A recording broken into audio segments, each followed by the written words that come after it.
ভয় করি না, আমিরুল মুমিনিন, আমি মৃত্যু দেখে ডরাই না। কি হয়েছে?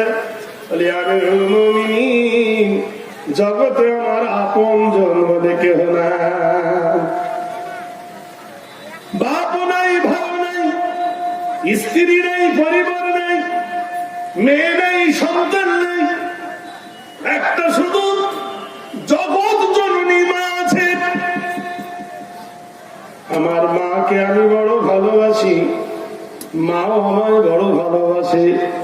আমিরুল মুমিনিন, আমার মুন্ডু কাটার আগে দুনয়ন ভরে আমার জননী মাকে আমি দেখতে চাই। খলিফা বলল, তোমার আত্মীয় স্বজন কি হয়েছে? আমিরুল মুমিনিন, আল্লাহর নবী যখন মক্কা থেকে হিজরত করেন, আল্লাহর নবী যখন মক্কা থেকে মদিনায় আসেন, গ্রামের অনেকজন চলে এসেছে। আমি ইসলাম কবুল করেছিলাম বলে আমার বিবি আমাকে ত্যাগ করেছে, আমার ছেলে মেয়ে আমার ত্যাগ করেছে, আমার ভাই বোন আমাকে ত্যাগ করেছে।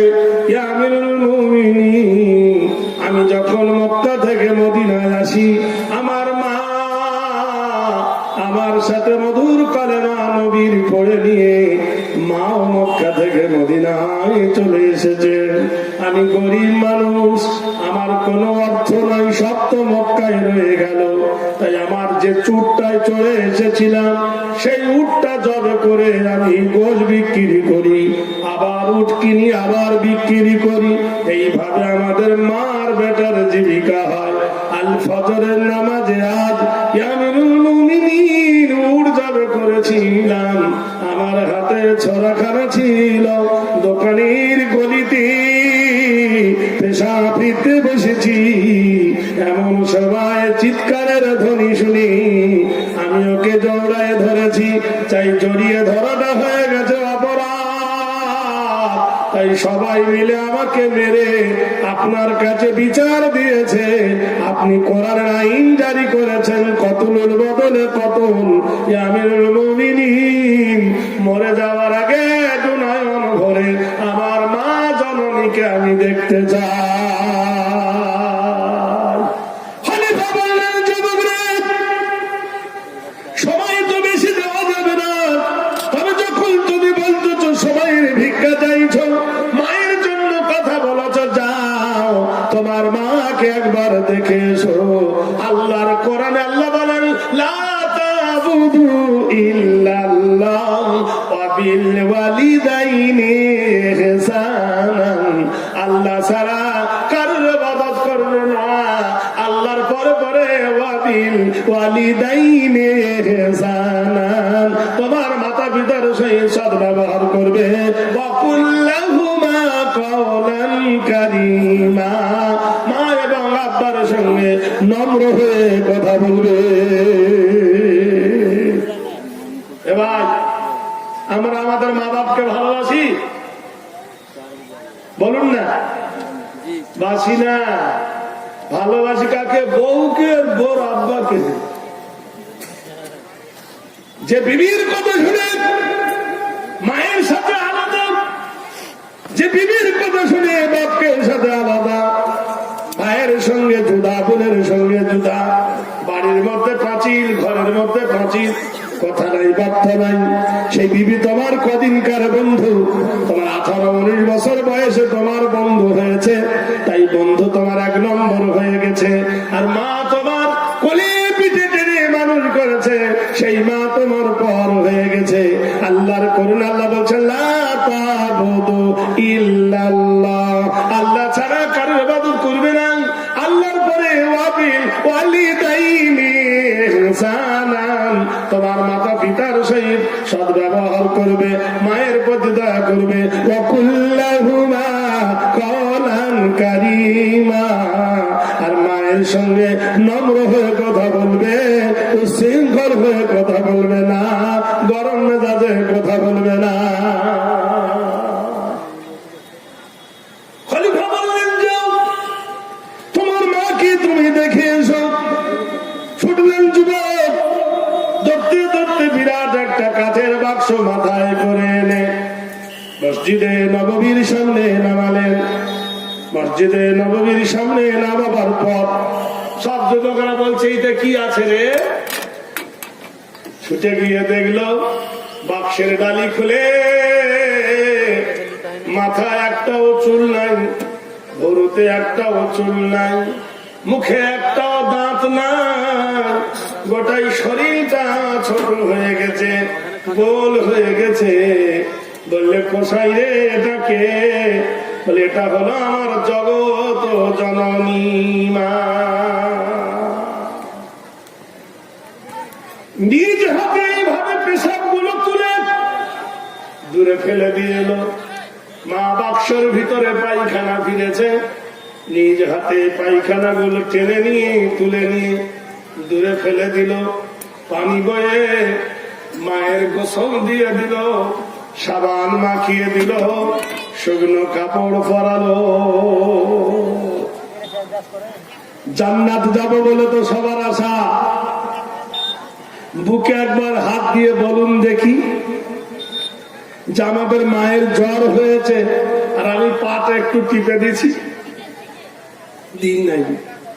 মায়ের হাতে পায়ের নখগুলো বড় হয়েছে, নিজে বসে কেটে দিয়েছি, কদম দিয়েছি। মায়ের জামাটা একটু ভালো করে সাবান দিয়ে ইস্ত্রি করে দিয়েছি, দিই নাই। তার উল্টো করেছি, নিয়েছি বিবির যত্ন। মার পায়ে স্যান্ডেল, বিবির পায়ে চামড়ার চটি। মায়ের গায়ে কেথা, বিবির পায়ে শাল গায়ে। মায়ের শাড়ি 300 টাকা, বিবির শাড়ি 3000 টাকা। না দিলে প্রধানমন্ত্রীর মুখ হাড়ি হয়ে যাবে, 3 কেজি মুখ 9 কেজি হয়ে যাবে। যা করেছি বিবির জন্য, মায়ের জন্য কিছু করি নাই। মা কত বড় সম্পদ, মা কত বড় দামি, মা কত বড় মূল্য। যদি একবার মূল্যায়ন করতেন, যেদিন মরে যাবে সেদিন বুঝতে পারবেন মা বাবা কত বড় জিনিস।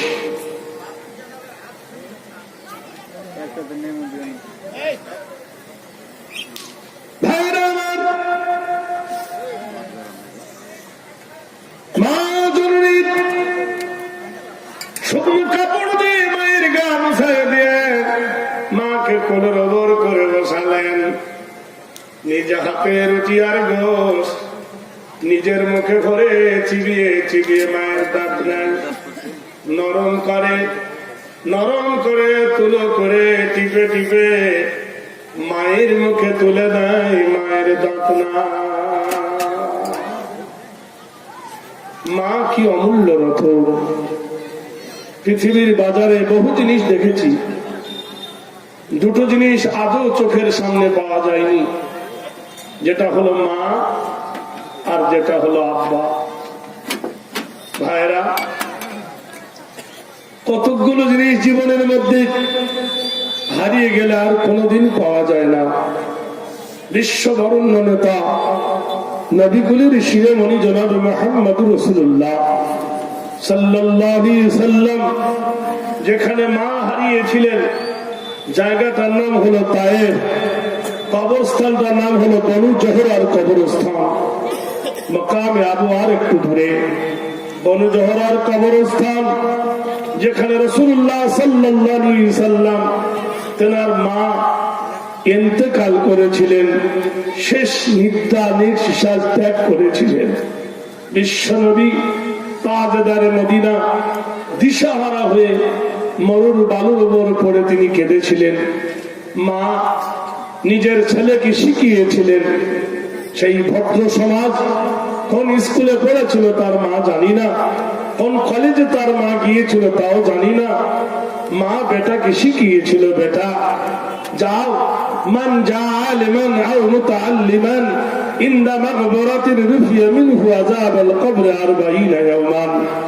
ভাইরা আমার, বন্ধুরে, পৃথিবীতে মায়ের মতন আর কে হবে, জগতে আর কে হবে? আল্লাহ পাক রব্বুল আলামিন মা সম্পর্কে বলেছেন, বেদ বলেছেন, ওং সর্বভূতি মাতা নমস্তিত সর্বধীত ধাত্তিত নিরিদিত কল্যাণ সর্বমায়া মায়া দেবী নবতীত নাম নমা নব পূজ্যত কল্যাণ মাতা চরণী পরিতথ্য নম। পৃথিবীর মাটিতে যদি তুমি বলো আমি স্বর্গের সমান নেকি করেছি, তবু যদি মায়ের সেবা না করো তো তুমি স্বর্গে যেতে পারবে না। তোমার মা এবং বাপের খেদমতের তলে তুমি স্বর্গ লাভ করিবে। ভাইরা, জীবনে তখন আমার বয়স সবে, তখন বিদেশ থেকে পড়ে বাড়ি ফিরেছি, এডাল মডার্ন বয়স, মাথা তখন ভর্তি চুল, আর মুখে তখন ছোট ছোট একটু একটু দাড়ি উঠেছে। তখন বিয়ে শাদী করিনি, এইরকম যুবক এডাল, বাড়ি এসেছি নতুন। তখন কত দামি দামি পোশাক। আমার মাকে আমি বলছি, মামা আমি কুচবিহারে বেড়াতে যাবো গো মা। মা বলছে তোর লজ্জা শরম নাই, এতদিন বিদেশ থেকে এলি, আমার কাছে থাকতে তোর ভালো লাগে না? আমি বললাম না গো মা, এই জলসা করতে যাবো। মা একবার নরম হয়ে গেল, হ্যাঁ তুই জলসায় যাবি? হ্যাঁ, তো যা, আমার টাকা দাও। তা মা বলছে তুই জলসায় যাবি, টাকা নিয়ে কি করবি? আমি বললাম ঠিক আছে, তুমি টাকা দিও না, ট্রেনে উঠবো, টিকিট কাটবো না, টিটি ধরবে, ধরে আমাকে থানায় পুরে দেবে, তুই তখন বসে বসে কাঁদিস। বিশ্বাস করেন, এই কথাটা বলাতে মা কোমর থেকে চাবিটা নিয়ে বললো যে টাকা নে। বড় ভাই বলতো জড়া তোর টাকা সব নিয়ে নেবে। মা বলছে কেন ওর বাধা লাগছে, ক টাকা নেবে লিখা। মার কত বিশ্বাস, আমাকে বলছে বেটা ক টাকা নিচ্ছিস? আমি বললাম মা বেশি নিনি, 700 টাকা নিচ্ছি গো মা। তা মা বলছে ক কুড়ি হবে, 3 কুড়ির বেশি তো নয়। কথা বোঝেন কি না? 20 বেশি না 700 বেশি মা জানে না। তাহলে তখনকার মানুষ কত সরল সোজা চিন্তা করে, ভাই 20 বেশি না 700 বেশি? আমি বললাম মা ওই রকম নিচ্ছি গো মা। মা বললো আচ্ছা চাবিটা আমার কোমরে দে। বিশ্বাস করেন, মা বলছে তুই কবে আসবি? 7 দিন, আজকে বৃহস্পতিবার, সামনে বৃহস্পতিবার। মা বলছে ফের মিথ্যা বলছিস, ক্যালেন্ডারে দাগ দে। তা কলম দিয়ে দাগ দিলাম, এই দেখ এই দিনে যাচ্ছি, এই দিনে আসবো। বন্ধুর প্রেমে পড়ে Cooch Behar property joint frame varsity licence দেন। প্রত্যেক বন্ধুর জীবনের ক্ষতিকার। বন্ধুর প্রেমে পড়ে 7 দিন গেল, 8 দিন গেল, 10 দিন গেল, 14 দিনের দিন কোচবিহার থেকে বাড়ি ফিরছি। স্টেশনের পাশে আমাদের প্রায় বাড়ি, আধা কিলোমিটার এরকম হবে। ট্রেন থেকে নেমেছি, অল্লাহে জুতো দুটো খুলেছি, বগলে করে নিয়ে টিপে টিপে শীতের বেলায় যাচ্ছি বাড়ির কাছে। দেখবো আজ পরীক্ষা করব কে আমাকে বেশি ভালোবাসে। দাদি বেশি ভালোবাসে না ভাবি বেশি ভালোবাসে, বোন বেশি ভালোবাসে না মা বেশি ভালোবাসে। দরজার গেটে গিয়ে একবার শুধু বলেছি আম্মা। মা বলছে কি বেটা এলি? বলে হ্যাঁ। দরজা খোলা আছে। কি সর্বনাশ, এত রাত! ঘরে লাইট জ্বেলে দেখতেছি, বিশ্বাস করেন টেবিলের ওপর ভাত আছে আর পিঁপড়ে লাইন ধরেছে। আচ্ছা মা ভাত খাওনি? মা যেমনি এই কথা বলা অমনি মা মুখ ঘুরিয়ে নিয়ে কেঁদে উঠে বলছে কেমনে খাবো, আমার আব্বা যে আসেনি। মাথা থেকে পা পর্যন্ত আমার তখন ঝিমঝিম করছে। বড় ভাবি উঠেছে, বলছে ছোট তুমি বললে 7 দিন পরে আসবো, প্রতিদিন এশার নামাজের পরে আমরা সবাই খাওয়া দাওয়া করে নিই। মা এশার নামাজ পড়ার পরে ভাত খাওয়ার কথা বলি, মা বলে আমি খাবো না, আমার আব্বা আসবে, আমার আব্বা আর আমি একসঙ্গে বসে খাবো।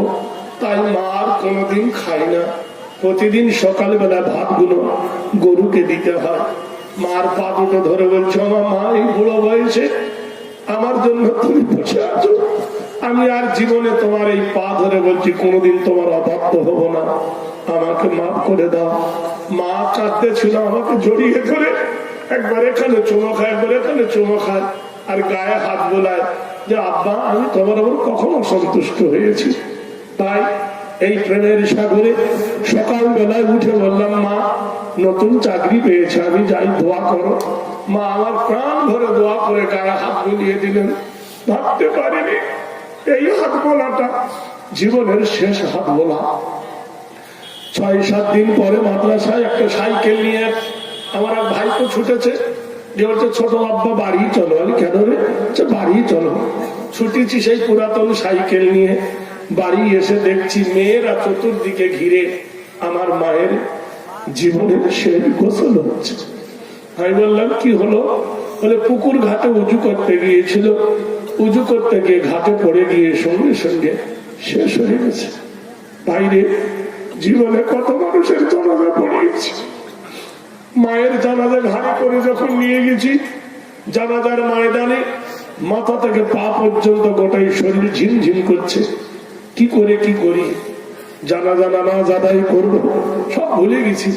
বড় ভাই আমাকে সরিয়ে দিয়ে নিজে জানাজাটা পড়িয়ে দিলেন। কবরে শোয়াবো, আমি মাথার ধারে ভাই পায়ের দিকে মাকে চিরজনমের মতো কবরে শোয়াচ্ছি। সেদিন মনে হচ্ছে আকাশ আর জমিন যেন এক হয়ে গেছে। বন্ধুরে, চিরজনমের মতো কবরে শুইয়ে দিলাম, সোনা মুখখানা মাটিতে ঢেকে দিলাম। এখন রাত 12টা 1টা 3টের সময় বাড়ি গিয়ে আর দরজায় ঘা দিলে কেউ ওঠে না। মায়ের মতো আমার দরজা খুলে কেউ জেগে থাকে না। মা কত বড় সম্পদ, পৃথিবীর মাটিতে যা চলে গেছে সেই জানে। কসাই আব্দুর রহমান মায়ের গলা জড়িয়ে ধরে নিজ হাতে গোসা রুটি নিজের মুখে ভরে চিবিয়ে চিবিয়ে মায়ের মুখে তুলে দেয়। মা মুখ নিয়ে খায় আর যুবকের 2 চোখ দিয়ে ঝরঝর করে পানি ঝরে। মা বলছে বেটা বলাইয়া, হে আমার কলেজার টুকরা বেটা, হে আমার বেটা আব্দুর রহমান, 22 সাল গুজার গিয়া বেটা, তোর কোলে বসে বসে খাচ্ছি। কোনদিন তোকে কাঁদতে দেখিনি, কোনদিন তোকে চোখের পানি ধরতে দেখিনি, কোনদিন তোকে অশ্রু আনতে দেখিনি। আজকের তুই কাঁদতেছিস কেন? আমার মরণ হয় না তার জন্য। যুবক বলল, গো মা, আমি কাঁদিনি, আমার চোখে বোধহয় কিছু পড়েছে। মা বলল, বেটা লুকাস না, কুল্লু উম্মি ওয়া আওলাদুন তাবিব, প্রত্যেক মা হলো বেটার জন্য ডাক্তার। মা বেটা, প্রত্যেক মা বেটার জন্য ডাক্তার। বেটা লুকাস না। আমার কানটা তোর বুকের ওপর আছে, কাঁদতেছিস কেন? এই তো যত বড় বড় আলেম, এই যত বড় বড় হাফেজ, কারি, মুফতি, মাওলানা, মুহাদ্দিস, সব হলো মায়ের অবদান। ঠিক কিনা বলুন? আচ্ছা বলুন তো ভাই, মার মতো কাউকে পেয়েছেন জীবনে? মার কথা মনে পড়ে পৃথিবীতে? বলুন দিন। আব্বা যদি বেঁচে 100 টাকা, মা কত দেছে? 200 টাকা। আমার ছেলে আলেম হবে। যেদিন ছেলে মাওলানা পাস করেছি, এইসব আলেম যেদিন হয়েছে, যার মা বেঁচে ছিল মাটির পা পড়েনি, শুধু লাফিয়েছে আনন্দ করে। কি খাওয়াবো? এর বাড়ি গিয়ে বলছে, ওর বাড়ি বলছে, আমার মাওলানা বেটা আসছে, আমার বখারি আসতেছে, আমার অমুক বেটা আসছে, আমার নাদুয়া থেকে আসছে, আমার মুজাহিদ থেকে আসছে, আমার অমুক বেটা সালাফি আসছে। বলেনি? কত আনন্দ করে মা। এইসব বড় বড় আলেমদের পিছনে কার অবদান? জোরে বলুন, জোরে বলুন। সারা পৃথিবী যদি দিই, মাকে আর পাওয়া যাবে না। আল্লাহর নবী সোনামুখে বলছেন, মিশকাত শরীফের হাদিস, ইজামাতাল ইনসান, মানুষ যখন মরে যায়, ইনকিতানহু আমালুহু, নেকির দরজা বন্ধ হয়ে যায়, ইল্লা মিন সালাসাতিন, 3টা দরজা খোলা থাকে, ইল্লা মিন সাদাকাতিন জারিয়া, একটা হলো সাদকায়ে জারিয়া। কেউ যদি মাদ্রাসা বানায়, কেউ যদি মসজিদ বানায়, কেউ যদি আল্লাহর ঘর বানায়, আল্লাহর নবী বলছেন কিয়ামতের সকাল পর্যন্ত কবরে শুয়ে শুয়ে নেকি পাবে। আমি বেশি কিছু বলবো না। এই গভীর রাত, তাহাজ্জুদ পড়ার টাইম, কেউ তার মা এবং বাপু মরে গেছে, একটা কাফনের দাম কেউ দেবেন? যে আমার মা মরে গেছে, মাদ্রাসা একটা কাফনের দাম দেবে 1000 টাকা নগদ অথবা বাকি। 1000 টাকা একটা কাফনের সদকা কেউ দেবেন? আর সদকা তো তারাদ্দুল বালা তাজিদু ফিল বুখারী শরীফের হাদিস। কেউ একটা হবেন 1000 টাকা একটা কাফনের দাম। যে আমার মায়ের পিঠের তলার কাফনটা কেনার জন্য 1000 টাকার দাতা আছেন? কোন বন্ধু আছেন? কোন প্রবীণ আছেন? কোন ভাই মাস্টার, ডাক্তার, এমএলএ, এমপি আছেন? কোন ঠিকাদার আছেন কোন ম্যানেজার, আছেন কোন মিস্ত্রি, আমার 1,000 টাকা দেনেওয়ালা আমার বন্ধু যদি আজকের না থাকে পরে আমার এই মাদ্রাসার কর্তৃপক্ষের হাতে দিয়ে দেবেন। আল্লাহর কোন বন্ধু আছেন বলুন? 1,000 টাকার মোহাম্মদ জাবেদ আলী 1,000 টাকা জাবেদ আলী ভাই আমার প্রথম নম্বরে। পৃথিবীর কোন বুড়ি মানুষ দেখলে আজকে ট্রেনের ভিতরে যার মিশনে আসছি, বিশ্বাস করেন এক বুড়ি মা সিট পাইনি, লোকাল টিকিট কেটে রিজার্ভেশনে উঠেছে, লোকাল টিকিট কেটে রিজার্ভেশনে টিটি উঠেছে। আমি বললাম আমাকে বসতে দাওটা, আমার মা সিনিয়র সিটিজেন। আচ্ছা হ্যাঁ, টিটি হেসে ফেলেছে আমার কথা, দেখতে পাচ্ছ না বুড়ো মানুষ লোকালে উঠবার কথা উঠেছে সিনিয়র সিটিজেনে। মোহাম্মদ হেদু ভাই আমার 1,000 টাকা, আমার আরেক ভাই মোহাম্মদ আশরাফ ভাই 1,000, মহাজাবেদ 3,000 হয়েছে। 3 নম্বর হয়েছে, 4 নম্বরে একটা দেখি মায়ের জন্য। মা বিনে বান্ধব নাই রে এই দুনিয়ায় খুঁজিয়া, ভেবে দেখো কি করছো এই মায়ের লাগিয়া। কারণ ছেলে বিদেশ গেলে